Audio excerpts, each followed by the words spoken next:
Good morning. Welcome everyone to day 6 of योग Vashishtha sessions. योग वशिष्ठ के छठे दिन में आप सभी का स्वागत है। हमारे मेंटर यतिन हमारे साथ जुड़ चुके हैं। यतिन जी, आपका बहुत बहुत स्वागत। ऑल और ऑडियंस टीम, जय गुरुदेव। तो अभी तक हमने देखा कि हम लोग ऋषि जी को सुन रहे थे। ऋषि जी जो योग वशिष्ठ के संवाद के बारे में हमें बताते हैं, और फिर उसके बाद पुरुषार्थ के बारे में जो संवाद प्रभु रामचंद्र जी और योग वशिष्ठ जी के बीच में हो रहा है, वही योग वशिष्ठ है। एंड फिर यतीन जी ने हमें बताया कि ये जो संवाद जो चल रहा है और जो राजा राम के मन की स्थिति आती है, वो अराउंड इसमें काफी सारी अच्छी अच्छी स्टोरीज है ना, जो उसमें कैरेक्टर्स आइडेंटिफाई होते हैं इसमें, जिनके बारे में बात की जाती है, विशुचि का समथिंग लाइक दैट। एंड अलग अलग इसमें आते हैं, तो इसके एसोसिएटेड ना there are very beautiful stories which are associated with this. So बोलते ये संवाद वगैरह जो अराउंड 7th चैप्टर तक, 7th कहानी में ये संवाद शुरू होता है, राजा राम के मन की स्थिति आती है। सो डेफिनेटली मन में एक क्यूरियोसिटी उत्पन्न होती है कि ये कौन सी कहानियां थी, what is the background actually, कि ये जो योग वशिष्ठ ऐसे शुरू हुआ तो उसके पीछे की क्या परिस्थितियां ऐसे थी। तो उन कहानियों से हमें ये चीज और गहराई में जाके पता चलती है। And it's a interesting way to know knowledge also, that if we hear the stories, then the moral of the story becomes clear. The objective behind all this thing that has taken place becomes clear. So in today's session, we'll take an opportunity to listen the stories from Yatin ji. So Yatin ji, over to you. You take a call if you want to share the stories, you want to give any background. We will be happy to hear it from you. Over to you. जय गुरुदेव। आज हम थोड़ा योग वशिष्ठ का एक basic background ले लेते हैं, क्योंकि ऐसा ना हो कि आपने काफी दिनों तक योग वशिष्ठ सुना और वो क्या है, कहाँ से शुरू होता है, उसका फाउंडेशन क्या है, उसके बारे में पता ही नहीं। ऐसा नहीं होगा, है ना। तो कुछ कुछ बातें थोड़ी सी योग वशिष्ठ के बारे में जान लेते। योग वशिष्ठ ये जैसे रामायण का एक पार्ट कहा जा सकता है, लेकिन अगर ग्रंथ के हिसाब से देखा जाए तो इसके कई सारे नाम भी हैं। इसका एक नाम है महारामायण, दूसरा नाम है मोक्ष संहिता। जिनको मोक्ष चाहिए ना उनके लिए मोक्षोपाय संहिता, मोक्ष का उपाय देने वाली संहिता। संहिता मतलब ग्रंथ या प्रोसीजर। तो मोक्षोपाय संहिता ये भी उसका एक दूसरा नाम है। इसको उत्तर रामायण भी कहते हैं। तो जब भी आप अगर ऑनलाइन कुछ सर्च करना है तो योग वशिष्ठ महारामायण, हिंदी में इसका पीडीएफ इजीली आसानी से अवेलेबल है। अगर आपको डाउनलोड करने हैं तो महारामायण पे सर्च करिए, योग वशिष्ठ महारामायण आपको मिल जाएंगे। उसके बाद मोक्षोपाय संहिता करके है, उत्तर रामायण करके भी इसका नाम होता है। तो जो मूल रामायण है वो कुछ 24,000 श्लोक का है, और योग वशिष्ठ है ये उससे भी बड़ा 32,000 श्लोक वाला है। लेकिन वो सारी छोटी सी घटना मैंने जैसे पहले भी बताया था, कहाँ पे घटी थी, जब विश्वामित्र ऋषि राजा दशरथ के यहाँ आते उस वक्त की। तो ये पूरा कोई ग्रंथ होता है ना, तो उसकी कहानी ऐसे सडनली श्री राम जी से या विश्वामित्र जी के आगमन से ऐसे नहीं शुरू होती। हमें पता है कि बस यहाँ से ऐसा कुछ तो हुआ था, दोनों के बीच में डायलॉग हुआ था। लेकिन इस कहानी का ये जो योग वशिष्ठ की संकल्पना है, इसका भी एक फाउंडेशन रखा गया है। तो हम एकदम शुरू से करते कि जहाँ से वो ग्रंथ खुलता है, ग्रंथ खुलने के बाद जहाँ से वो कहानी शुरू होती है वहां से हम शुरू करते हैं। तो अगस्त्य ऋषि होते हैं और उनका शिष्य था सुतीक्ष्ण। तो सुतीक्ष्ण एक दिन अगस्त्य ऋषि के पास आकर पूछते हैं कि हे ऋषिवर, मुझे अगर वो जानकारी चाहिए कि जिसमें मोक्ष कैसे पाया जा सकता है। मोक्ष का उपाय क्या सिर्फ कर्म है या फिर सिर्फ ज्ञान है, कैसे है? क्योंकि हमने सुना है ना, कई सारे लोग हम आजू बाजू में देखते हैं जो सिर्फ कर्मों में पड़े रहते हैं। कर्म किसी भी तरह का हो, कर्म कहे, कर्म कांड कहे, कि वो लोग पूजा में ही रहेंगे, वो लोग संध्या वंदन करते रहेंगे, खाली ध्यान करेंगे, मेडिटेशन करेंगे, क्रिया साधना ये सब करते रहेंगे और ज्ञान की तरफ उनका ध्यान नहीं होता। तो फिर सुतीक्ष्ण के कहने का मतलब है कि जो सिर्फ ये चीजें कर रहे हैं, क्या उनको मोक्ष मिल सकता है? या फिर कुछ लोग ऐसे भी होते हैं कि जिनको इन सब चीजों में इंटरेस्ट नहीं, वो कहते कि नहीं मुझे सिर्फ ज्ञान ही ज्ञान चाहिए और जब तक मुझे ज्ञान नहीं मिलेगा तब तक मुझे फिर वो मोक्ष नहीं मिलेगा। तो वो पूरा फोकस अपना ज्ञान के ऊपर लगा देते हैं, खाली सत्संग ही करेंगे। वो फिर अपनी जो प्रैक्टिसेस होती है, क्रिया साधना, संध्या वंदन, पूजा या जो भी सारी चीजें होती है, उनमें नहीं जाते। तो वो सारी चीजें करने की चाहिए कि नहीं चाहिए, क्योंकि योग वासिष्ठ में बाद में ना ये कई बार कंफ्यूजन आता है योग वासिष्ठ में। और मेरे ख्याल से ऋषि जी ने भी एक बार कहे तो कहा कि दान तप साधना जो भी है, कर्म कांड, पूजा, तीर्थ क्षेत्र की यात्रा, गंगा में जाके डुबकी लगा के आए, तो इन सारी चीजों से मुक्ति नहीं मिलती। पर इसका मतलब ये है क्या कि वो जरूरी नहीं है करके? तो इसका उत्तर अगस्त्य मुनि बताते हैं। यही प्रश्न सुतीक्ष्ण ने किया था, तो उसका उत्तर देते हैं अगस्त्य मुनि। वे कहते हैं कि देखो, ये दोनों चीजें जरूरी है। जैसे एक पंछी को दो पर होते हैं, सिर्फ एक पर से नहीं उड़ सकता, उसको दोनों पर जरूरी है। एक है ज्ञान का और दूसरा है कर्म का। ये दोनों करेंगे तो ही वो उड़ सकता है। तो कर्म का महत्व क्या होता है? तो कर्म का महत्व होता है हमारा अंतःकरण शुद्ध होने के लिए, हमारा चित्त शुद्ध होना चाहिए। खाली ज्ञान ले लिया और चित्त शुद्ध नहीं रहा तो उसमें फिर ज्ञान नहीं जा सकता। और सिर्फ कर्म करते रहे और ज्ञान नहीं रहा तो भी मुक्ति नहीं मिलेगी, क्योंकि कर्म से हम सिर्फ एक स्टेज तक आ सकते हैं।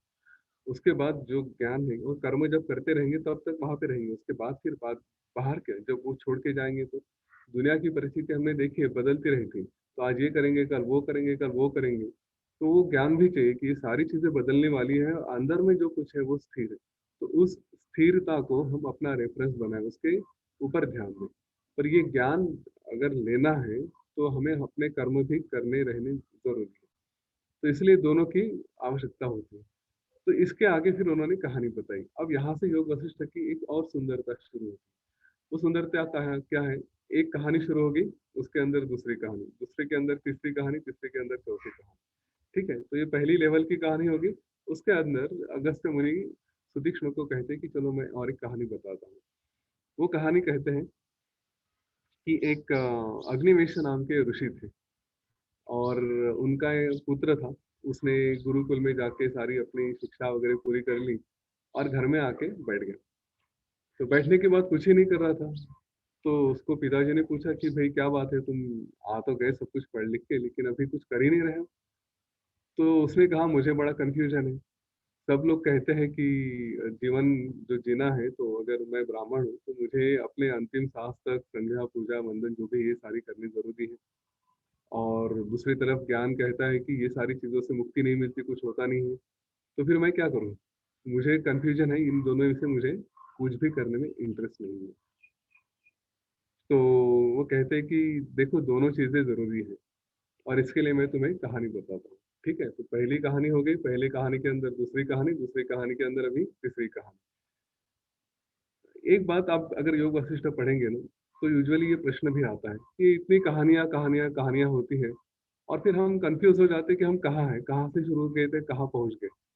तो आपको कुछ टिप्स भी दूंगा इसमें जब योग वशिष्ठ पढ़ने के लिए। तो पहली टिप ये रहेगी कि हम कहानी कहाँ से शुरू होती है और कहाँ जा रहे हैं इसके ऊपर ध्यान नहीं देंगे।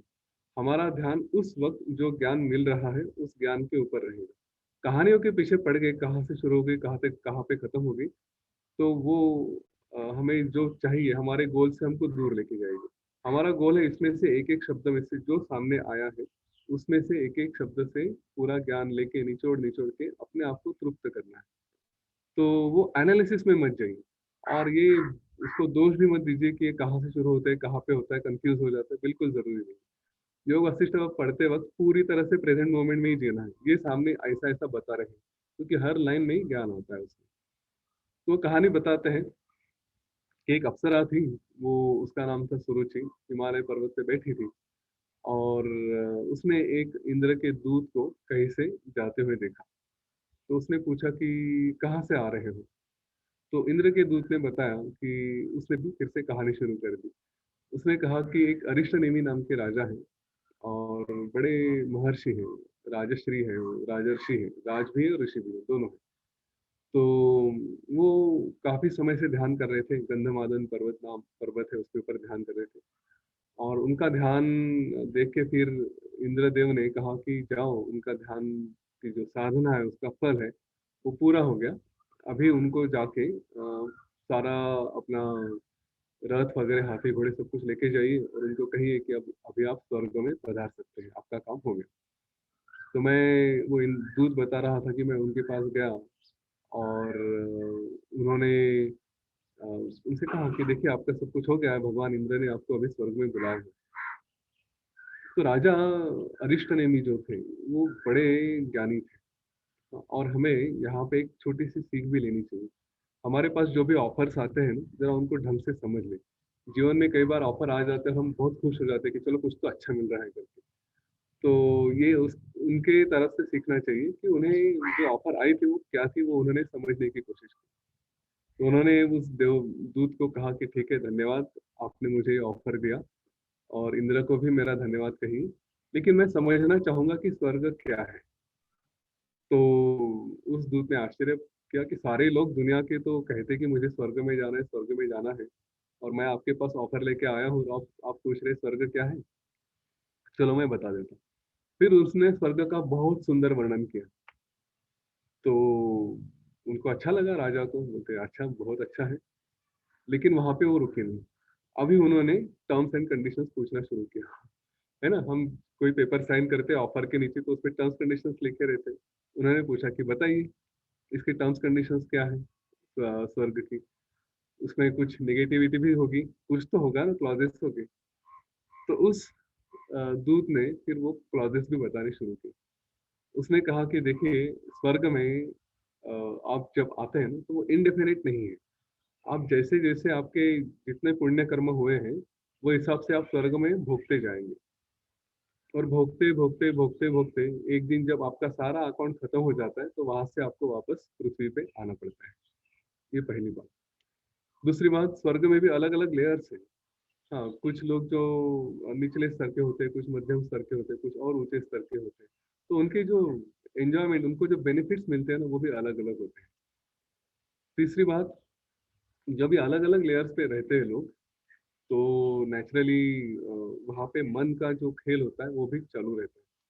मन का खेल क्या होगा कि अगर कोई एक लेयर पे रहा और उसके ऊपर कोई दूसरा रहा, तो इसको लगता है कि अरे ये इतना क्वालिफाइड तो नहीं था, मेरे से ऊपर कैसे पहुंच गया, इसको कैसे प्रमोशन मिल गया। है ना, एक मन में असूया हो जाती है। और जो दूसरे उनके नीचे के लेयर पे रहते हैं, तो वहां पे उनके तरफ देख के, हाँ, हमको लगता है कि देखो मैं कितना श्रेष्ठ हूँ, ये कैसे यहाँ पे है ना, इसने ऐसा ही किया था इसलिए नीचे रहा, वगैरह वगैरह। तो ये मन के खेल भी चालू रहते हैं। एक तरफ अहंकार भी होता है, दूसरी तरफ असूया भी होती है, गुस्सा भी आता है। तो ये सारा चक्कर है स्वर्ग में। तो ये सुन के अरिष्टनेमि ने कहा कि चलो थैंक यू, ये टर्म्स कंडीशंस मुझे पसंद नहीं है। मुझे ऐसी सुख की अपेक्षा नहीं है। मुझे वो सुख चाहिए कि जहाँ से मैं कभी नीचे आऊँ ही नहीं। ना वहाँ पे मन में असूया हो, ना अहंकार हो, ना गर्व हो। एकदम शांत और तृप्त स्थिति रहे। ऐसे सुख की मुझे अपेक्षा है, उसके लिए मैं तब कर रहा हूँ। ये टेम्पररी जो सुख है, वापस नीचे आओ फिर से ऊपर जाओ, इस चक्कर में मुझे नहीं पड़ना। तो आप इंद्रदेव को मेरा धन्यवाद कह दीजिए और आप उनके पास चले जाइए।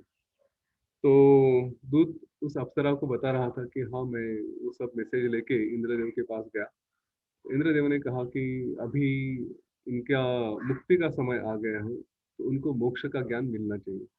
तो आप एक काम करो, दूत को इंद्रदेव ने बताया कि आप इनको ले जाके अम, वाल्मीकि ऋषि के पास ले जाओ। वाल्मीकि ऋषि हैं जिन्होंने महाभारत, सॉरी, रामायण लिखा था, उनके पास चले गए। तो वो लेके गया दूत।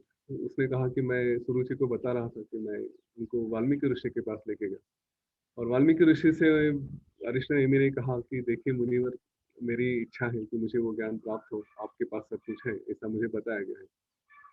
तो वाल्मीकि ऋषि ने कहा कि बहुत अच्छा हुआ तुम आ गए, मुझे और एक मौका मिला कि मैं किसी को ज्ञान दे सकूं। तो देखो, उसने कहा कि मैंने ये सारा ज्ञान पहले भारद्वाज नाम के एक मेरे शिष्य थे, उनको मैंने ये ज्ञान दिया था, सब कुछ रामायण की कहानी उनको सुनाई थी।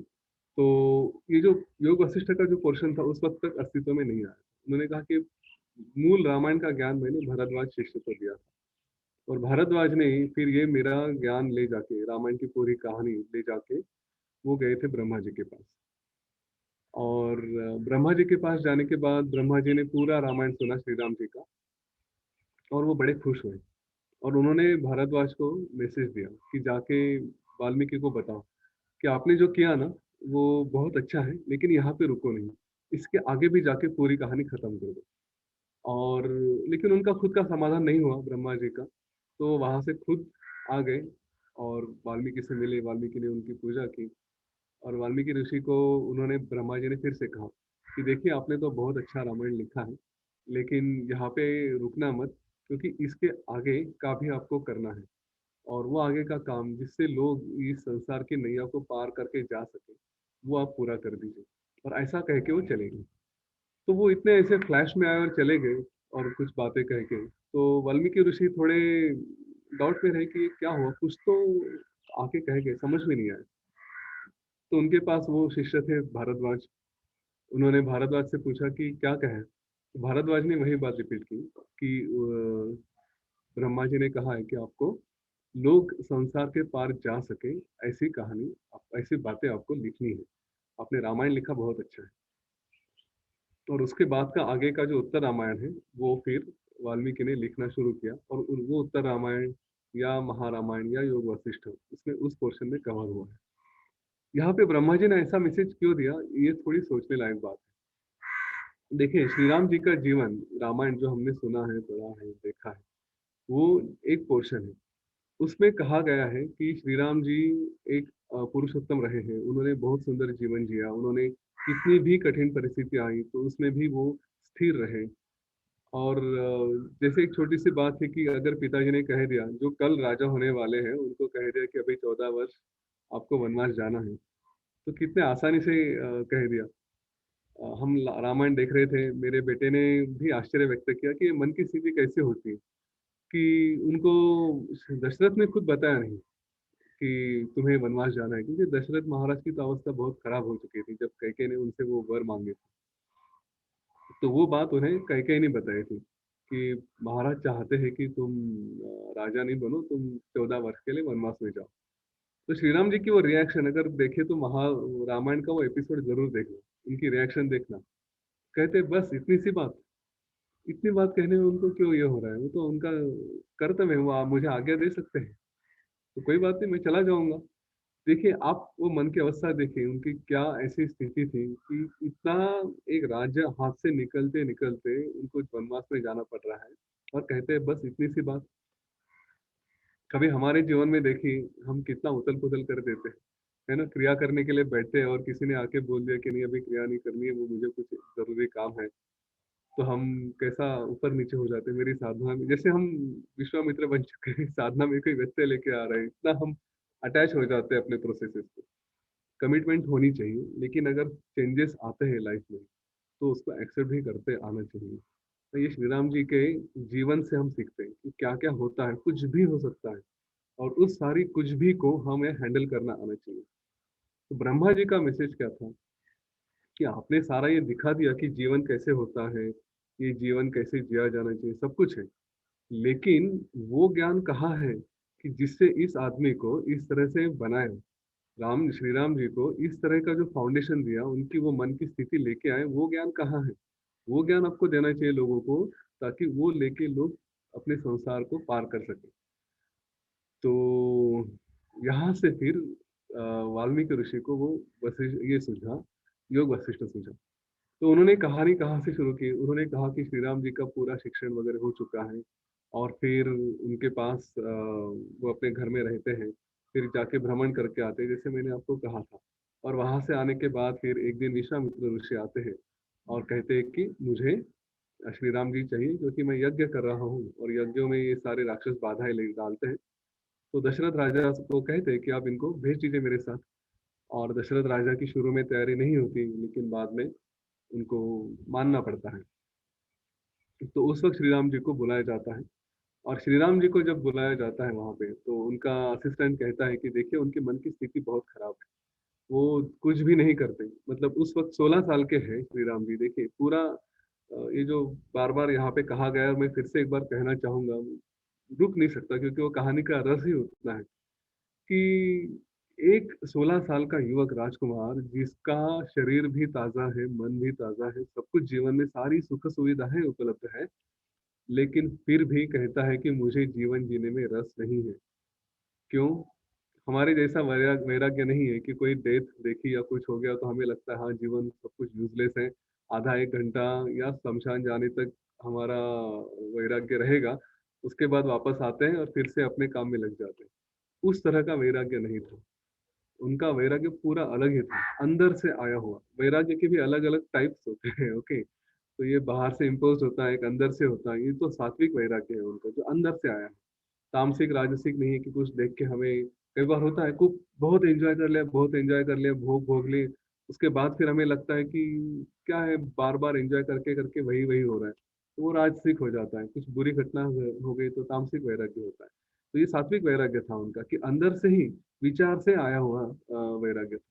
तो कहाँ से आया था वो विचार? तो उन्होंने जो ब्राह्मण में देखा कि लोग सारे सुख के पीछे लगे रहते हैं, तो यहाँ पे ये जब अपने विचार एक्सप्रेस कर रहे थे, बता रहे थे सबके सामने, तो विश्वामित्र ऋषि ने कहा उनको कि मुझे बताओ ऐसा कौन सा प्रॉब्लम है कि आप जिसकी वजह से कह रहे हैं कि आपको कुछ इंटरेस्ट नहीं लग रहा, जरा एक्सप्लेन करिए। और जब वो अपना वैराग्य एक्सप्लेन करना शुरू करते हैं ना, तो उस वक्त सारे ब्रह्मांड में ये न्यूज फैल जाती है। क्या न्यूज फैल जाती है? कि राजा दशरथ के दरबार में कुछ तो खास होने वाला है। और जब कुछ खास होने वाला है तो सब लोग अपने सेल फोन निकालते हैं, महर्षि नारद निकालते हैं, सब लोग एक दूसरे को कॉल करके चलो उधर जाना है, उधर जाना है। तो सारे संतों की, ऋषियों की, सिद्धों की, विद्याधरों की, सबकी, गंधर्व वगैरह जो भी है, सारे के सारे लोग उतर के वहां पे दशरथ के दरबार में आना शुरू होते हैं। और योग वशिष्ठ का जो वर्णन कहा गया है, श्री राम जी जब बात करते हैं ना, तो ऐसा कहा गया है कि उनके आजू बाजू के गार्डन में भी पशु पक्षी तक एकदम साइलेंट होके, पूरा जो अपनी प्राण की शक्ति कानों में लाकर सुनते हैं कि क्या कह रहे हैं। हाँ, वो तो वैराग्य ही कह रहे हैं, पर वो वैराग्य कितना सुंदर तरीके से कह रहे हैं, वो वहां पे वर्णन किया है। तो हम उस वैराग्य की थोड़ी थोड़ी बातें आज फिर से सुन लेते हैं, ताकि ना कुछ रिलेट कर सके, हमारे जीवन के साथ भी ये होता है, और उसको हम रिलेट करने की कोशिश करें कि क्या उन्होंने कहा है। फाउंडेशन तो वही है कि हर आदमी जो पैदा होता है ना, हमने अगर देखा है तो पैदा होने के लिए, हमारे जन्म के लिए भी कुछ कारण होता है, ऐसे ही जन्म नहीं लेते, कहीं तो हमारी पिछली डिजायर्स पूरी करने के लिए हम इस जन्म में आते हैं। तो ये कहते हैं कि हर इंसान की वो डिजायर्स होती है, इच्छाएं होती है, कि वो जीवन में जब आए तब मुक्ति ले, और मुक्ति के साथ उसको आनंद भी चाहिए। तो हर एक काम इंसान जो भी करता है वो मुक्ति के लिए करता है, आनंद के लिए करता है। अब क्या क्या करता है उसके लिए, उन्होंने सारा बताया कि मैंने देखा ये करते हैं, और मुझे वहां पे कहीं आनंद नजर नहीं आता, कहीं मुक्ति नजर नहीं आती, ये उन्होंने कहा। तो कहते हैं कि दिखाओ क्या क्या बातें हैं। पहली बात होती है, जैसे उन्होंने कहा, कि लक्ष्मी के बारे में। हर इंसान ये चाहता है कि उसको संपत्ति मिले, उसको पैसा मिले, क्योंकि पैसे से ही वो चाहता है कि उसको खुशी का, आनंद का एक पावर मिले, आनंद की शक्ति मिल सकती है। जैसे मुझे वर्ल्ड टूर करना है तो पैसे चाहिए, तो मेरी पहली डेफिनेशन होती है कि वर्ल्ड टूर करने का फ्रीडम मुझे हो, और वो वर्ल्ड टूर करने के लिए मेरे पास पैसे हो। तो वर्ल्ड टूर करने से मुझे एंजॉयमेंट मिलेगी, मैं दुनिया देखूंगा, तो वो एंजॉयमेंट करने के लिए मुझे पैसा चाहिए, है ना। तो आनंद के लिए पैसा, ये एक डेफिनेशन हो गई। और वो फ्रीडम भी चाहिए, वर्ल्ड टूर करने के लिए मुझे पैसा कैसे चाहिए? मैं अगर कहूँगा मैं बहुत सीरियसली जॉब करूंगा, ईमानदारी से मेहनत करूंगा, रात दिन करूंगा, तो फिर बंद जाऊंगा, छुट्टी नहीं मिलेगी। तो फ्रीडम भी चाहिए। तो ऐसे बैठे बैठे ऊपर से पैसे टपके, ताकि मैं आराम से पैसे लेके एंजॉय कर सकूं। तो यहाँ पे मुक्ति और आनंद दोनों की अपेक्षा वहां पे रखी। तो कहते कि देखिए लोग पैसों के लिए क्या क्या नहीं करते, है ना, जीवन भर पैसे के पीछे भागते रहते हैं। हमने देखे कई सारे लोग जॉब में हैं, बिजनेस में हैं, इतना पीछे लगे रहते हैं, इतना पीछे लगे रहते हैं, उनकी उम्र पता नहीं 70 80 तक हो जाती है, लेकिन फिर भी उसी के पीछे पड़े रहते हैं। और कहते हैं कि ऐसा अगर है तो यहाँ पे आनंद कहाँ आया है? आदमी को पैसा, लक्ष्मी का नेचर कैसे होता है, लक्ष्मी तो चंचल है। हमने कई सारे उदाहरण देखे, आज कोविड में तो डेफिनेटली दिखाई देते हैं। अच्छे अच्छे बिजनेसेस सब कुछ बंद करके बैठे हैं, कुछ नहीं कर सकते, है ना। तो फिर क्या करें कि लक्ष्मी का नेचर है कि वो कहीं भी टिकती नहीं। और ऐसा भी कहा गया है कि जहाँ पे नारायण है, जो विद्वान होते हैं ना, जो जिनके पास ज्ञान होता है, वो लक्ष्मी की पूजा बिल्कुल नहीं करते। वो उसको एक देवता की तरह से पूजेंगे, लेकिन उसके पीछे, पैसे के पीछे नहीं भागते। तो ये भी कहा गया है कि जो ज्ञानी होते हैं, उनके पास लक्ष्मी का, क्या बोलते हैं, जीव, जो जीव है उसका, उसकी सांसें घुटने लगती है, उसको यहाँ अनकंफर्टेबल लगता है, ये मेरी तरफ देखता ही नहीं है। पर नारायण है इसलिए उसको बंधा रहना पड़ता है। इस आदमी से गलतियां हो गई तो तुरंत भाग जाती। और जो बहुत अमीर है, कुछ है, लक्ष्मी की पूजा ही करते रहते हैं, उनके पास भी वो टिकती नहीं। उसका नेचर ही चंचल है, कभी इधर कभी उधर। जैसे कमल के, उसका आसन ही कमल का दिखाया गया है, कमल के पत्तों पे कभी पानी नहीं टिकता, वो गल जाता है, वैसे लक्ष्मी का भी है, तो कभी भी वहां से निकल जाएगी। दूसरी बात, कहते हैं कि पैसा लेने के लिए आदमी लोगों को, अपने रिश्तेदारों को, दोस्तों को, हाँ, उनसे झूठ बोलता है, उनको फंसाता है। अपने पेरेंट्स को, अपने घर वालों को दूर देता है, दूर करता है, उनके पास समय नहीं देता। कभी कभी तो अपने देश को भी छोड़ के कहीं और चला जाता है। तो ये सारी चीजें हैं कि उसको पैसा चाहिए, पैसा चाहिए, पैसा चाहिए, लेकिन उससे सुख कभी नहीं मिलता, क्योंकि वो सुख भोगने के लिए समय नहीं मिलता। वो अगर जमा हो गई लक्ष्मी, तो उसका चिंता ही चिंता रहती। तो मुझे नहीं पता कि लक्ष्मी के पीछे लग के आदमी को सुख कहाँ है, वो समझ में नहीं आता। एक्चुअल एंजॉयमेंट तो कहीं दिखाई नहीं देती। फिर दूसरी बात उन्होंने कही है कि शरीर के बारे में, स्त्री शरीर, पुरुष शरीर। देखिए, योग वशिष्ठ या हमारे पुराने ग्रंथ है ना, उनमें हमेशा स्त्री और पुरुष का इसे सेपरेशन किया है कि ये यूजुअली रेफर रेफर किया गया है कि काम है तो बस एक पुरुष स्त्री के पीछे लगा रहता है। पर उसका मतलब एक ही तरफ से नहीं, दोनों तरफ से होता है, आप उसको समझ लीजिए। रेफरेंस के लिए खाली एक एंगल दिया। तो उन्होंने कहा है कि पुरुष है वो एक स्त्री में सुख देखता है, उसको काम वासना होती है, और जिसके पीछे, उसके पीछे वो अपना मन का हमेशा उस सोच में रहता है कि मुझे वो सुख कब मिलेगा, उसके पीछे कब लगूंगा, वो उसके साथ मिलेगी कि नहीं। तो कहते हैं कि जिसके पीछे ये सुख देखने की कोशिश कर रहा है, वो सुख अगर मिलता भी है तो उसके साथ कई सारे दुख भी आते हैं, पहली बात। दूसरी बात, उस सुख का कितना होता है समय, कुछ क्षणों का, उसके बाद फिर से वो सुख चला जाता है। अच्छा, जिसमें सुख प्राप्त करने की कोशिश कर रहे हैं, जैसे कि स्त्री में सुख प्राप्त करने की कोशिश कर रहे हैं, वो भी कितने समय तक सुख देगी। उसका शरीर भी खुद कुछ समय बाद तो झुर्रियाँ गिरने लगती है, थक जाता है, बीमार पड़ जाता है, तो उसको हाथ लगाने की भी इच्छा नहीं होती। तो फिर ये तो शाश्वत सुख नहीं, परमानेंट सुख तो है ही नहीं है। तो फिर इसमें आदमी क्यों सुख ढूंढता है, जब उसको पता है कि ये सारी चीजें कभी ना कभी खत्म होने वाली है, इसमें सुख है ही नहीं, तो उसमें सुख क्यों ढूंढता है।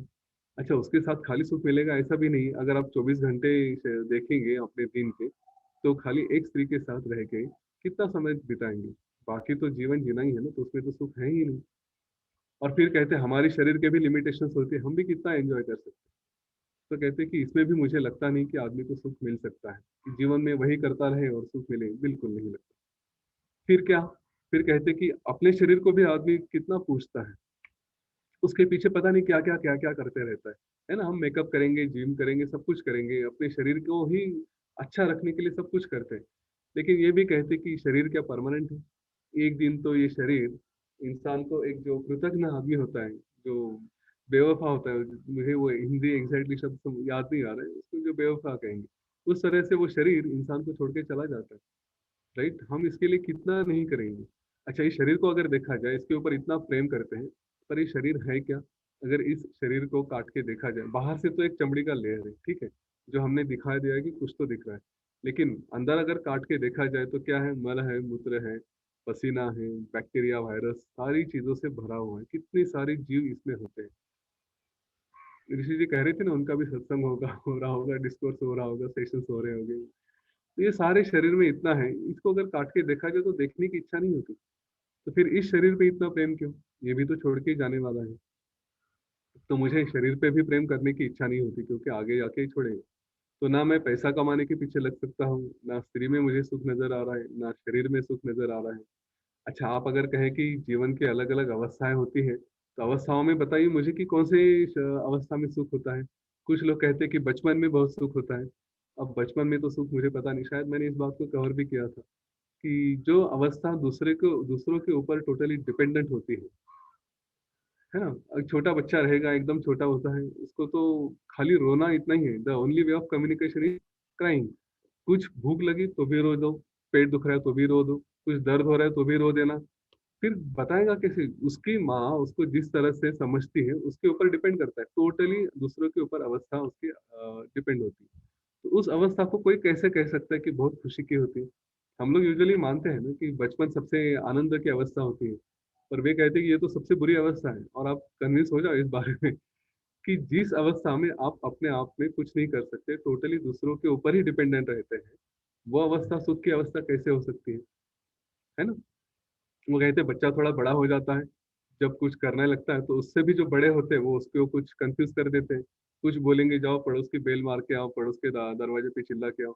बच्चा जाता है, कुछ करके आता है, और घर में आने के बाद उसी को डांट पड़ती है कि ऐसा क्यों किया। तो उसका तो अपने मन पे कंट्रोल ही नहीं होता ना, बड़ी फनी सिचुएशन होती है।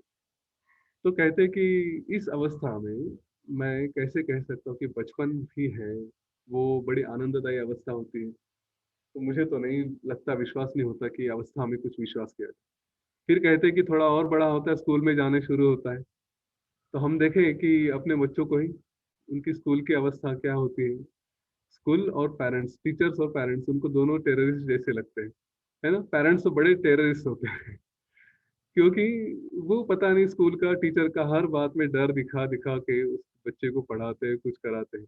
स्कूल में जाएंगे तो टीचर का डर, टीचर भी होमवर्क किया क्या, ये किया क्या, वो किया क्या, 100 सवाल पूछेंगे। तो बच्चे तो बहुत ज्यादा टेंशन में होते हैं। तो ऐसे अवस्था में कैसे कह सकते हैं कि हाँ ये भी एक बहुत आनंद की अवस्था है करके? तो मुझे वो भी नहीं लगता कि जब पढ़ाई हो रही है तब भी इंसान, बच्चा वो खुश होता है, वो भी बड़ी आनंद की अवस्था होती है करके। आप किसी भी स्टूडेंट को पूछो, उसको लगता है जॉब में जाऊंगा तब आनंद की अवस्था होती है ना। पिताजी ऑपरेशन हो गया, अब आपको पढ़ने की जरूरत है, टीचर पूछने वाली नहीं। तो खैर उनको आगे का पता नहीं होता। जब आगे जाता है यूथ में, और ये बहुत इंपॉर्टेंट अवस्था बताई है श्री राम जी ने, और वशिष्ठ ऋषि ने भी इसके बारे में बाद में कहा। श्री राम जी कहते हैं कि यूथ की पोजीशन, यूथ की अवस्था वो होती है, और हमारे आज के यूथ के लिए बहुत जरूरी है ये समझना कि ये एक स्टेज है लाइफ की जिसमें हम अपने साथ अपने जीवन में सब कुछ कर सकते हैं, और अपना आगे का पूरा जीवन, उसका एक फाउंडेशन जो रखना है वो हम इस अवस्था में जरूर कर सकते हैं। और अगर इसमें हम चूके, इसमें हमने वो पूरा जो करना चाहिए वो नहीं किया, तो पूरा अगला जीवन, जो हमारा फाउंडेशन ही कच्चा रहेगा, तो अगला जीवन हमारा फिर उतना सुंदर नहीं हो सकता जितना सुंदर होना चाहिए। तो श्री राम जी ने वहां पे वर्णन किया था। वे कहते कि यूथ में टिपिकली दो चीजें आती हैं। एक आता है एरोगेंस, कि मैं बहुत स्ट्रांग हूँ और मैं कुछ भी कर सकता हूँ, तो उसका एक एरोगेंस हो जाता है अपनी शक्ति का। और दूसरा है, वो कहते हैं कि लस्ट, काम वासना, क्योंकि वही एक यूथ होता है। और नेचुरली इसमें जो हमारे हार्मोनल सिस्टम चेंज होते रहते हैं, दुनिया में अट्रैक्शन होते हैं, उसकी तरफ हमारा ध्यान चले जाता है। तो कहते कि इस अवस्था में यूथ टोटल ही, क्या कहेंगे उसको, एक कंफ्यूज अवस्था में रहता है इस एज में। और उसके मन में हमेशा वो अलग अलग चीजें घूमती रहती है, उसको पता ही नहीं क्या करना है क्या नहीं, प्रॉपर गाइडेंस नहीं रहता। और इसकी वजह से वो पूरा भटक जाता है। तो उसके मन में कभी काम वासना रहेगी, कभी कुछ अपने सपने पूरे करने होते वो रहेंगे, कभी फिर उसको कुछ बाकी के लोग आके कंफ्यूज करते हैं, तो उसको समझ में नहीं आता क्या है। और ये अवस्था धीरे धीरे धीरे धीरे ये स्टेज निकल जाती है, और जीवन में फिर प्रौढ़ावस्था और अपना जो सब कुछ आगे करना होता है वो आता है। फाउंडेशन ये गलत रह जाता है यूजुअली। और अगर ये गलत रह जाता है तो फिर उसको कुछ नहीं करने होता। मुझे ये भी स्टेज ऐसे नहीं समझ में आती कि इसमें आनंद है, क्योंकि मुझे लगता नहीं कोई यूथ आनंद में होता है, वो हमेशा कंफ्यूज में दिखाई देता है और परेशान दिखाई देता है। तो इसको कैसे आनंद समझा जाए? और अगर उसको लगता है कि वो आनंद में है, तो उसने तो आगे की जो पूरी स्टेज है उसको तो खराब करके रखा है। और इस पे मैं थोड़ी सी बातें अपनी तरफ से ऐड करना चाहूंगा यूथ के लिए खास करके, कि ये एक एज होता है 16 से 15 से आगे का, कि जिस एज में आप सब कुछ अपने लिए कर सकते हैं। इस एज में आप ज्ञान प्राप्त कर सकते हैं, इस एज में ही आप अपने आप को स्टेबल कर सकते हैं, इस एज में आप सेवा कर सकते हैं, जो भी करना है ना इसी एज में कर सकते हैं। क्योंकि आप, आपकी नींद ये 4 घंटे की भी रही तो भी आपको कोई प्रॉब्लम नहीं है। अपने आप को ध्यान में, मेडिटेशन में, एक्सरसाइजेस में आप एकदम स्ट्रांग बना सकते हैं। और जितना यूटिलाइजेशन करना है इस एज से कि 30-35 के एज तक, उतना आप जीवन का सबसे अनमोल क्षण, सबसे अनमोल पार्ट जी सकते हैं। तो इसके लिए पूरी जी जोर से तैयारी करें, इसको छोड़ना नहीं इस स्टेज को। जिनकी मिस हो चुकी है उनको मैं कुछ नहीं कहूँगा, लेकिन जो है अभी इस एज में, वो देखें कि अपने आप को जितना स्ट्रेच कर सकते करें। क्योंकि इसके बाद आपको फिर ना शरीर साथ देने वाला है, ना मन साथ देने वाला है। अगर आप रेगुलर फाउंडेशन कर रहे हैं, इसको कंटिन्यू कर रहे हैं तो बात अलग है, फिर तो आप 80-90 की एज तक भी रेगुलर साधना वगैरह कर रहे हैं, तो डेफिनेटली अपने जीवन का सबसे ज़्यादा उपयोग कर लेंगे। लेकिन फाउंडेशन यहाँ से शुरू हो जाती है, तो इसमें डेफिनेटली इन्वेस्ट करें, इस एज को मत छोड़िए। जितना ज़्यादा निचोड़ सकते हैं ना, उतना ज़्यादा इससे निचोड़े। और कहाँ फोकस रखें अपना, तो आत्मज्ञान के ऊपर। और यहाँ पे कई सारे लोग कंफ्यूज होते हैं, मेरे साथ भी ये हुआ था कि जब मैं क्रिया के बारे में, स्पिरिचुअलिटी के बारे में, सेवा के बारे में जॉब में बात करता था, तो लोग कहते थे कि ये सारी चीजें तो, सेवा, स्पिरिचुअलिटी, ये सारी तो रिटायरमेंट के बाद की बात है ना, जब आप 60 के हो जाएंगे, जॉब छोड़ेंगे, तब ये सारी चीजें करो, अभी क्या है। लेकिन इस बात का ध्यान रहे, दूसरी बात मैं लेके आऊंगा बाद में, लेकिन पहली बात का ध्यान रहे कि जब हम रिटायर हो जाएंगे, तब ना हमारे मन की शक्ति होती है, ना शरीर की शक्ति होती है, ना बुद्धि की शक्ति होती है। बुद्धि सोच नहीं सकती, शरीर में ताकत नहीं रहती, और मन भी उतना उत्साही नहीं रहता जो आज हम कर सकते हैं। और अगर आज नहीं किए तो फिर जीवन में शायद नहीं कर सकेंगे कभी। तो इसके बाद ये जो चारों अवस्थाएं होती है, और हाँ ऑफकोर्स ओल्ड एज के बारे में भी बताते हैं कि कहते हैं कि ओल्ड एज में इंसान, और ये मैंने कई बार देखा है कि टोटली दुबला हो जाता है। उसके मन में टेंशन रहता है कि मैं किसी के ऊपर डिपेंडेंट हूँ, मुझे वो ढंग से संभालेंगे कि नहीं, हाँ मेरा ख्याल रखेंगे कि नहीं, मुझे जो भी चाहिए उसमें मेडिसिन आती है, तो मेडिसिन मुझे अगर सबसे अच्छी मिलेगी कि नहीं मिलेगी, मेरा जीवन कैसे जाएगा, मौत कब आएगी, वो हमेशा डर डर लगा रहता है। और यूँ कहते हैं कि जो सफेद बाल होते हैं उसके ऊपर मौत हमेशा मंडराते रहते हैं, कब जाके, जैसे फल होता है तो फल को उठा के लेने की कोशिश वो एक पंछी करता है, वैसे ही मौत उसके ऊपर मंडराते रहती, कब इसको लेके जाओगे। तो उस अवस्था में आदमी डर में रहता है। तो कहते हैं कि ऐसे अवस्था में सुख कहाँ है, जीवन की कौन सी अवस्था है कि जिसमें सुख मिल सकता है। फिर उन्होंने कहा कि इंसान अपने अस्तित्व के बारे में एकदम एश्योर्ड रहता है। हमने कई बार देखा है ना, हमने अभी ये सीरीज प्लान की है कि हाँ ये सीरीज हम इतने दिनों तक करेंगे, हम देखेंगे, सुनेंगे, कराएंगे सब कुछ। कितने लोगों को अपने जीवन के बारे में गारंटी है? हम तो बस ऊपर वाले ने रखा है तो तब तक रखेंगे, बाद में तो पता नहीं क्या होगा। हर क्षण हम प्लान करते रहते हैं, प्लान नहीं करना ऐसा नहीं है। ओके, कब कभी तो हमको कुछ ना कुछ करना ही है, तो प्लान करके रखें, लेकिन छोड़ने की भी तैयारी होनी चाहिए। तो लोग उस छोड़ने की अवस्था में रहते नहीं, स्टेट ऑफ माइंड रहता ही नहीं कि ये जीवन कभी भी खत्म हो सकता है।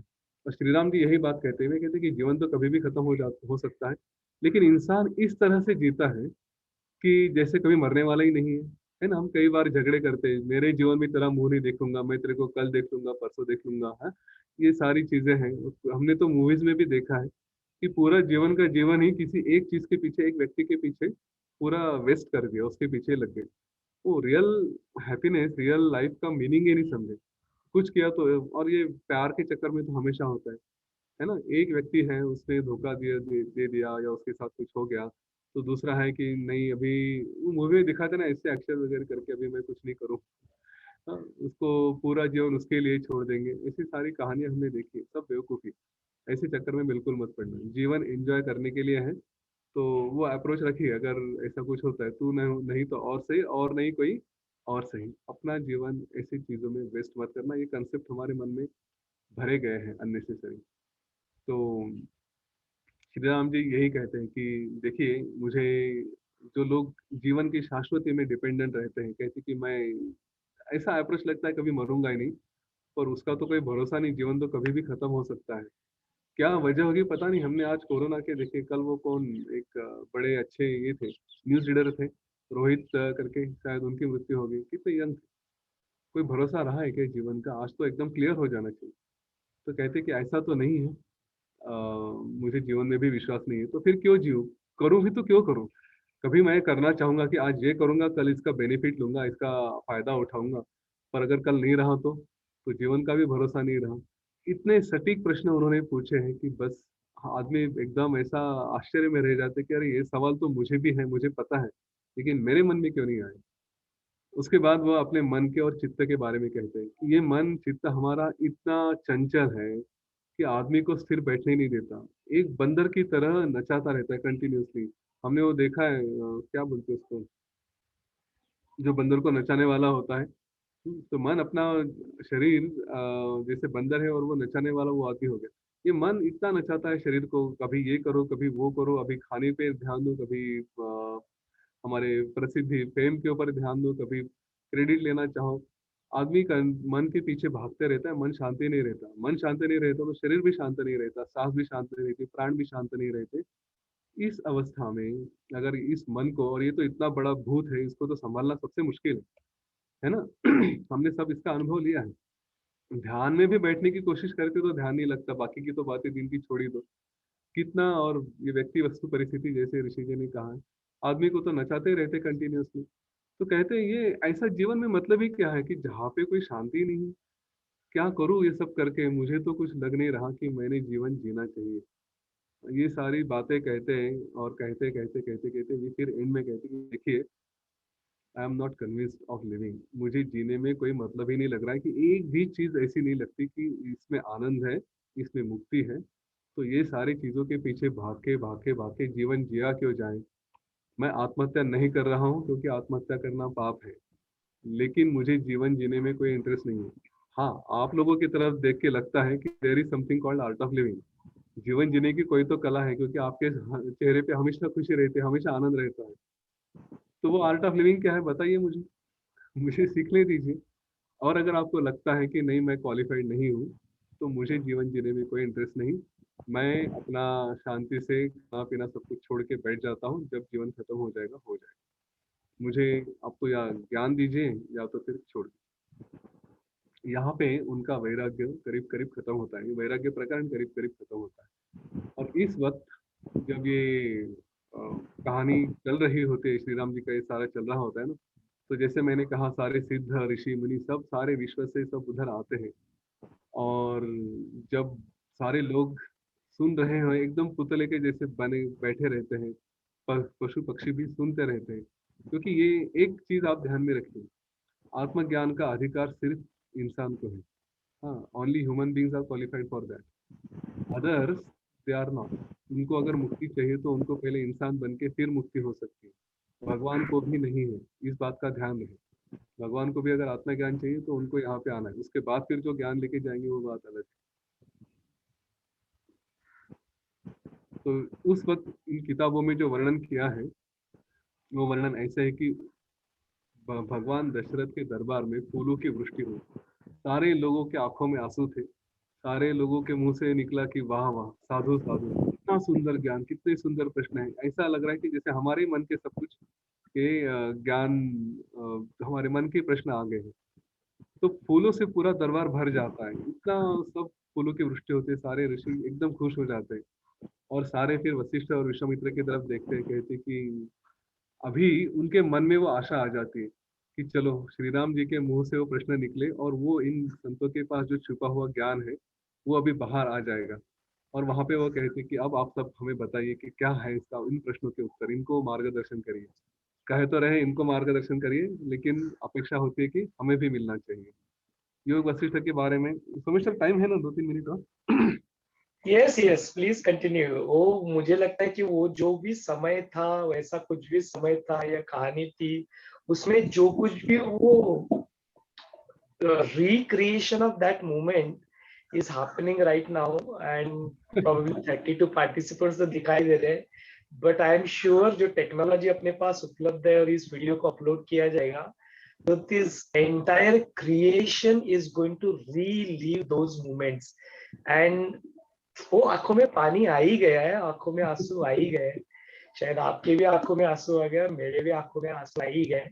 And I am sure that entire creation, जो यूनिवर्स जो इसको सुन रहा है ना, आई एम श्योर उनके उनके आंखों में भी आंसू आ ही गए। हाँ। योग वशिष्ठ की कंपैरिजन, तुलना यूजुअली की जाती है।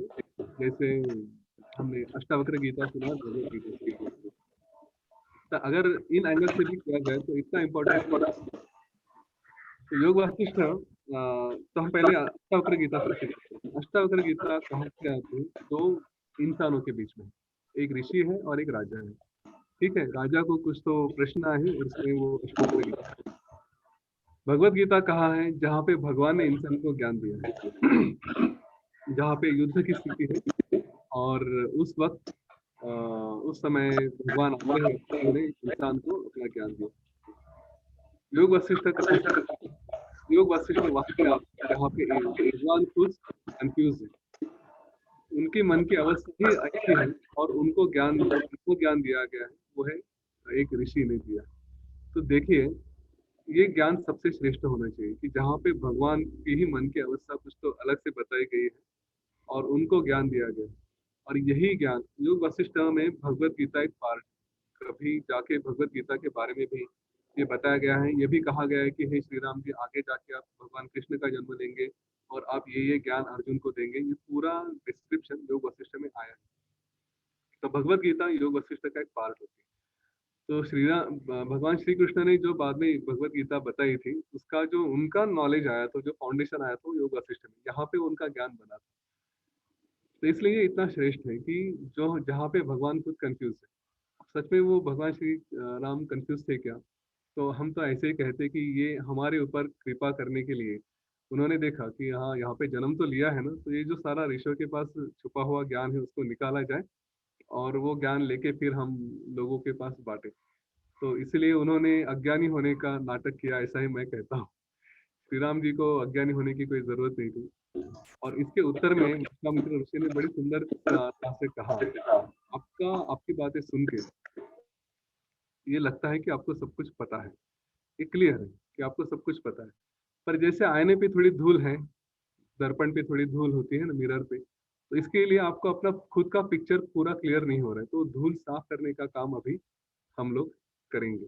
तो फिर वो वशिष्ठ ऋषि को कहते हैं कि आप ये इनका अज्ञान दूर करने की कृपा करें, क्योंकि आप कुल गुरु हैं, ये आपका अधिकार होता है। तो वशिष्ठ ऋषि को वो रिक्वेस्ट करते हैं कि आप ये काम करें। और फिर वशिष्ठ ऋषि उनको आगे ज्ञान देना शुरू करते हैं, आगे का फिर चर्चा होती है। तो योग वशिष्ठ के ये जो वैराग्य प्रकरण है, यहाँ से फिर बाकी और एक टोटल 6 चैप्टर्स है, तो हम वो सारे चैप्टर्स एक एक करके समझेंगे। सबसे पहले वैराग्य होता है, उसके बाद मुमुक्ष व्यवहार होता है। और ये हमारे जीवन का जर्नी भी इसी तरह से कि हम पहले हमें वो वैराग्य की स्थिति आनी चाहिए, पहले मन में संशय होना चाहिए कि सब कुछ क्या है। उसके बाद फिर हमें एक बार वो मुमुक्ष मुमुक्ष मतलब क्या, जिसको मोक्ष की अपेक्षा है, तो उसका व्यवहार कैसे होना चाहिए। हम मुमुक्षु बन गए कि हमें अभी ये वैराग्य आ गया, अभी हमें वो ज्ञान लेना है कि मोक्ष की अपेक्षा है, तो हमारा व्यवहार कैसा होना चाहिए, उसके बारे में फिर दूसरा चैप्टर आता है। फिर उसके बाद कहते हैं कि ये जीवन जो क्रिएशन देख रहे हैं वो उत्पत्ति हुई है, उत्पत्ति प्रकरण है तीसरा, कि ये उत्पत्ति कैसे हुई है। चौथा प्रकरण होता है स्थिति, ये उत्पत्ति तो हो गई, ये क्रिएशन तो हो गया, फिर ये टीका कैसे है, उसके बारे में फिर उत्पत्ति के बाद स्थिति है, स्थिति के बाद कहा गया है कि उपशम, उपशम मतलब कैसे होता है कि ये जिसमें मन की शांति होगी, शम हो गया, ये शांत कैसे होता है, ये क्रिएशन के बारे में जो हमारे सारे भ्रम है वो शांत कैसे होंगे। और उसके बाद फिर होता है निर्माण। ठीक है, तो निर्वाण प्रकरण में 2 पार्ट कहे गए हैं। निर्वाण में मतलब टोटल मुक्ति। तो निर्वाण प्रकरण ही 14,000 श्लोकों का है, बाकी के जो है ये पहले 5 चैप्टर, वो फिर टोटल मिला के उतने कुछ 18,000 श्लोक होते हैं, तो टोटल 32,000 श्लोक है इसमें। हाँ, तो ये हम देखेंगे, इसकी भी एक थोड़ी रचना भी देखेंगे। आज के लिए मेरे ख्याल से यहाँ पे इतना चाहिए। हम लोग अपने वैराग्य के बारे में थोड़ा सोचे, हमें वैराग्य क्यों नहीं आता, क्यों आना चाहिए, कैसे आना चाहिए। श्री राम जी को आता है तो हमें भी क्यों नहीं आना चाहिए। हम जो भी चीजों में सुख देख रहे हैं वो सुख है कि सचमुच उसमें सुख है क्या। अगर हमें कोई तकलीफ होती है, कोई चीज देख के गुस्सा भी होता है, तो क्यों होता है, क्या वो चीज परमानेंट रहने वाली है क्या। हम किसी व्यक्ति को, परिस्थिति को देख के भी गुस्सा करते हैं, तो क्या बात है, क्या सचमुच वो गुस्सा करने लायक या उसमें हमें जो अटैचमेंट होती है वो अटैचमेंट करने लायक है या नहीं, है ना। उन्होंने बताया कि व्यक्ति में भी अटैचमेंट नहीं होती, होनी चाहिए, क्योंकि वो भी खत्म होने वाले हैं। तो हम किसी में प्यार देखते हैं, किसी में गुस्सा देखते हैं, दोनों चीजें देखें। तो अगर सब नहीं रहने वाले तो फिर क्यों अपने आप को अतृप्त करें। और बेसिक गोल, हमें जो शांत रहना है जीवन में, उस गोल की तरफ हमारा ध्यान है क्या। क्योंकि हम पैदा हुए तो हमारा ध्यान गोल क्या है, आनंद और मुक्ति। तो क्या उसके ऊपर हमारा फोकस है या फिर हम सारी इधर उधर की चीजों में फोकस कर रहे हैं? इस बारे में आज जरूर विचार करें। ठीक है, मेरे ख्याल से मैं आज यहाँ पे रुकूंगा। आगे हम कल बात करेंगे जरूर। जो भगवान राम की जो मन की परिस्थिति है और जो सारा जो वैराग्य है वो प्रश्नों से आ रहा है कि इनमें सब कुछ तो है ही नहीं। तो इस तरह से अपने वैराग्य को, एक्सपीरियंस को या अनुभव को या जो मन की स्थिति को प्रश्नों के द्वारा प्रभु रामचंद्र जी सबके सामने रख रहे हैं और उस स्थिति को सुनने के लिए पूरा ब्रह्मांड आके वहां पे खड़ा हो जाता है। तो जो अपने ऑडियंस है, it's their time. If you have any such questions, please do ask. I won't enforce your team to answer them. Probably you can just listen to the question and we can continue to look at the answers tomorrow. But definitely it is your right to ask. If you want to ask any questions, it is over to all our audience. आपके मन में कुछ प्रश्न है तो जरूर पूछे, हम लोग इसके बारे में जरूर चर्चा करेंगे।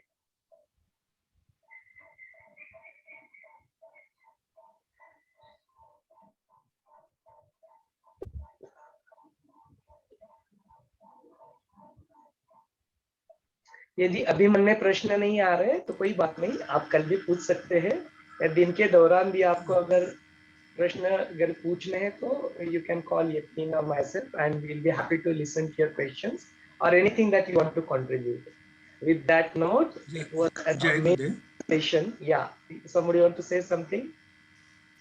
हाँ, यतिन जी, बहुत बहुत धन्यवाद कि आपने इतने कम समय में इतना सारा ज्ञान है।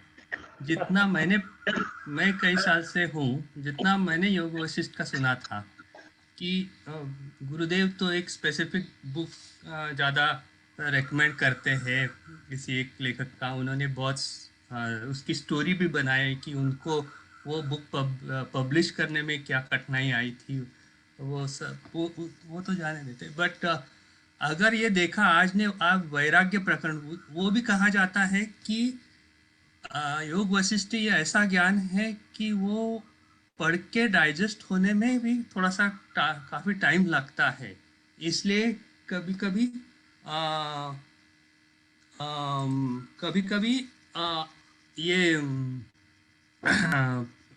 रोज एक पन्ना पढ़ो और ऐसे जितने पन्ने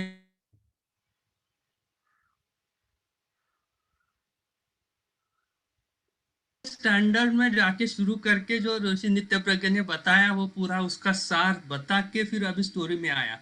स्टोरी का भी मैंने बहुत कोशिश की। जो स्वामी वैशंपायन की जो वीडियोज ये है ना, तो पूरा वैराग्य प्रकरण रोज 10 मिनट का बोल के ऐसे ऑलमोस्ट 16 से 20 उनके विभाग है।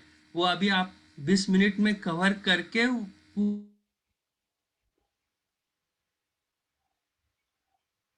बहुत बढ़िया तरह से आपने बहुत बढ़िया बनाया। सो मेरा क्वेश्चन ये है कि नॉलेज भी बार बार हम लोग सुनते हैं। सपोज नारद भक्ति सूत्र अभी तक मैंने 2 या 3 बार सुना। अष्टावक्र अभी जो खत्म किया मैंने तीसरी बार सुना है।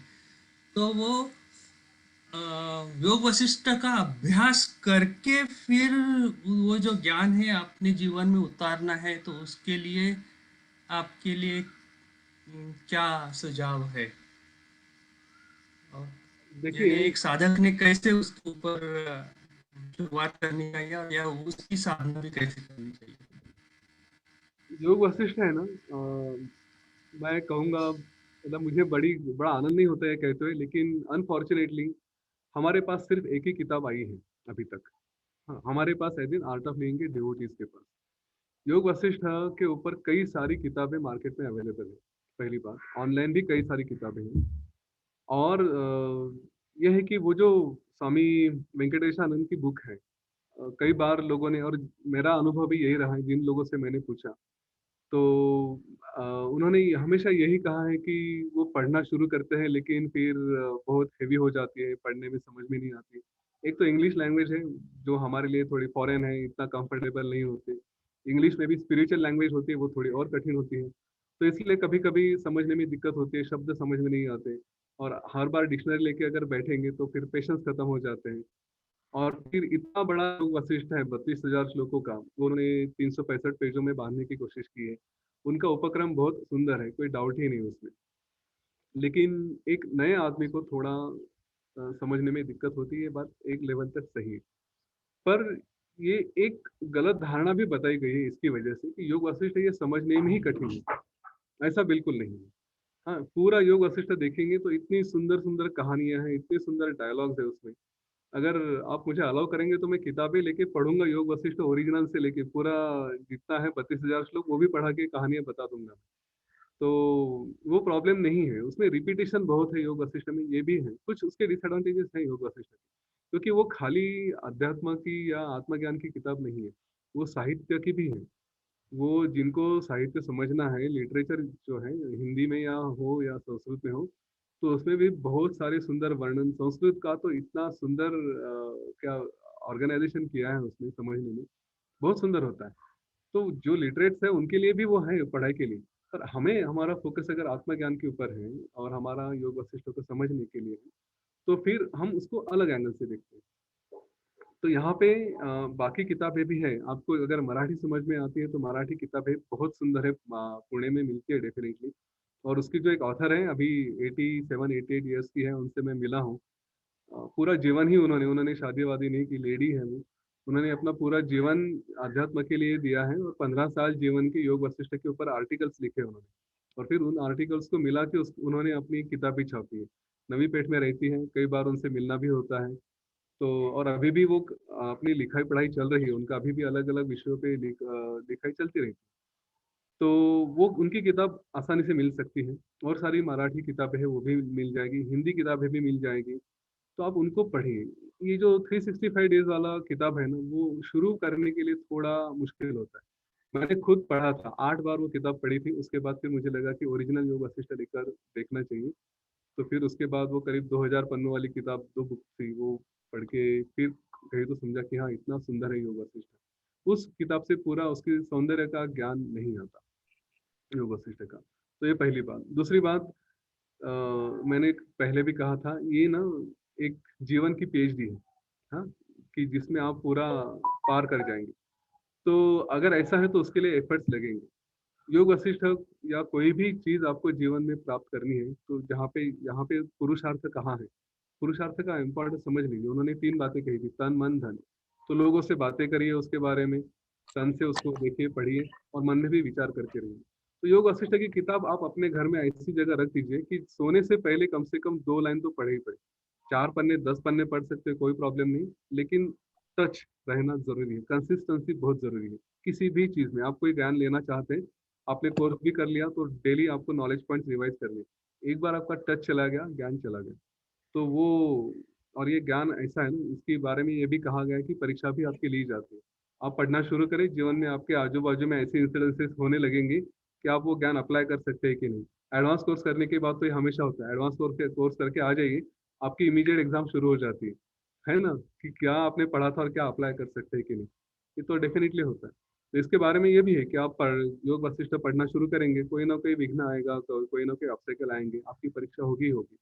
उसके ऊपर आपको पुरुषार्थ करना है और वो कंसिस्टेंसी रखनी। एक बार ये लाइन पकड़ ली ना, मेरी बात मान लीजिए, और जिन्होंने सचमुच रेगुलरली योग वशिष्ठ पढ़ा है उनसे भी पूछ लीजिए, दूसरा और कुछ पढ़ने की या सुनने की इंसान को इच्छा ही नहीं होती। कहेगा इतना सुंदर ज्ञान इसमें मिल रहा है ना, कोई और एकदम ऐसा छोटा छोटा करने लगता है। मेरे साथ जो बाकी रीडर्स थे, ऐसी ऐसी कहानियां बताई है उन्होंने अपने जीवन की, वो भी शेयर करूंगा, रियल लाइफ स्टोरीज है। योग वशिष्ठ पढ़ा और जीवन में क्या ट्रांसफॉर्मेशन हो गया। चाहिए तो मैं कभी उनको भी सेशन में बुलाऊंगा, उनको कहूंगा कि आपके एक्सपीरियंस शेयर करें करके। बहुत सुंदर ज्ञान है। तो और वो कुछ और पढ़ना जानते नहीं, वो बोले नहीं सब छोड़ दे, अभी यही पढ़ेंगे जीवन में, बार बार बार बार योग वशिष्ठ, क्योंकि उससे जो आनंद मिलता है ना, वो कोई और आपको दे नहीं सकता। तो वो रखिए आप, किताबें लीजिए पढ़िए, किसी को भी आप सुनिए, वो एक लेवल है, लेकिन पढ़ना ये अपना एक्सपीरियंस है, वो पढ़ना जरूरी है। बाकी लोगों को सुनते जरूर रहिए, सत्संग होता है, पर अपनी पढ़ाई आवश्यक है। ठीक है। मेरे पास योग वशिष्ठ हिंदी में है, नंदलाल दसोरा की है अच्छा। ये। तो पूरा नहीं किया है अब तक, क्योंकि बहुत नहीं है, बहुत बड़ा ग्रंथ है। हिंदी में है, इसका अनुवाद हिंदी में है। हाँ, ये नंदलाल वेंकटेशानंद जी दसोरा। की। अच्छा, मैंने वो शायद देखी नहीं। वेंकटेशानंद जी की बुक है, उसी का हिंदी में है क्या वो ट्रांसलेशन? नहीं, नंदलाल दसोरा। अच्छा, तो फिर ठीक है ना, जो भी है किताब पढ़ी। कितने पन्ने हैं उसमें? बहुत गीता जैसी चौड़ी है एकदम। अच्छा, ठीक है, तो आपको पढ़िए। बहुत लॉन्ग टाइम से है, पर आधी ही पड़ी है। हैवी है थोड़ा, बहुत अंदर अंदर बहुत स्टोरी मिक्सअप है, पर आप इजीली वो मेन पॉइंट हम लोग डिस्कस कर रहे हैं, वो इजी डाइजेस्ट होता है। हाँ, लेकिन आप पढ़ना मत छोड़िए ना। नहीं हाँ समझ में आता तो भी देखिए, हमने आज, मैं इंजीनियर हूँ, सोमेश्वर भी इंजीनियर है, हमने बीटेक हाँ डिग्रीज ली है। तो क्या बचपन से लेके अभी तक हर सब्जेक्ट में हमने 100 आउट ऑफ 100 लिए हैं क्या? नहीं लिए हैं। इसका मतलब कुछ चीजें समझी थी, कुछ चीजें नहीं समझी थी। इतनी सिंपल बात। हाँ तो ये एक बार पढ़िए, और नहीं समझ में आता तो छोड़ दीजिए, आगे जाना, आगे चलिए। कहीं भी लिखा नहीं है कि समझना जरूरी है, करके पढ़ना जरूरी है, इतना देखिए। आगे हम्म आगे जाके फिर पीछे जो पढ़ा था ना, वो समझ में आना शुरू होता है, उसका हम कोरिलेशन करते हैं। हम्म। और यहाँ पे एक बार पढ़ के रुकना नहीं है, फिर से पढ़ना है। जब तक सांस है तब तक पढ़ते रहिए, रिपीट करिए। और चैट में कुछ प्रश्न थे क्या? ये तो मैंने देखे नहीं। प्रश्न तो नहीं है, कुछ शेयरिंग्स है एक्चुअली. अच्छा, So one of the last sharing that I just want to read for all of you. The most important thing you said was the only humans have this right to Atma Gyan. Even God has to come down to this earth as a human, and then that is why probably Shri Ramchandra came down, not because he wanted Atma Gyan, but he wanted that the world to get this Gyan, and that is how the Yoga Shishta came into existence. That is the sharing that we have from the audience. This is an amazing session that is going on, Yatin. पता नहीं इसका purpose fulfil हो नहीं हो, doesn't matter. मुझे लगता है this process itself is so beautiful कि कुछ पर्पस होगा तो आई एम 100% श्योर कि वो फुलफिल हो ही जाएगा. With that note we will conclude today's session, but ये श्रृंखला जरूर जारी रहेगी. यतीन जी कुछ कहना चाहते हैं. Yatin go ahead. एक प्रश्न था, इंग्लिश की बुक चाहते हैं कोई, तो स्वामी बाल योगी की बुक आप थोड़ा देख लीजिए online.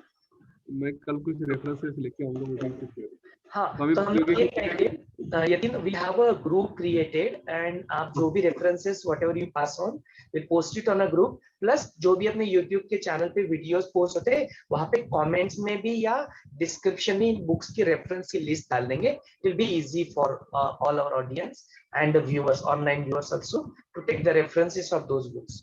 We will definitely do that. Okay. Jai Gurudev.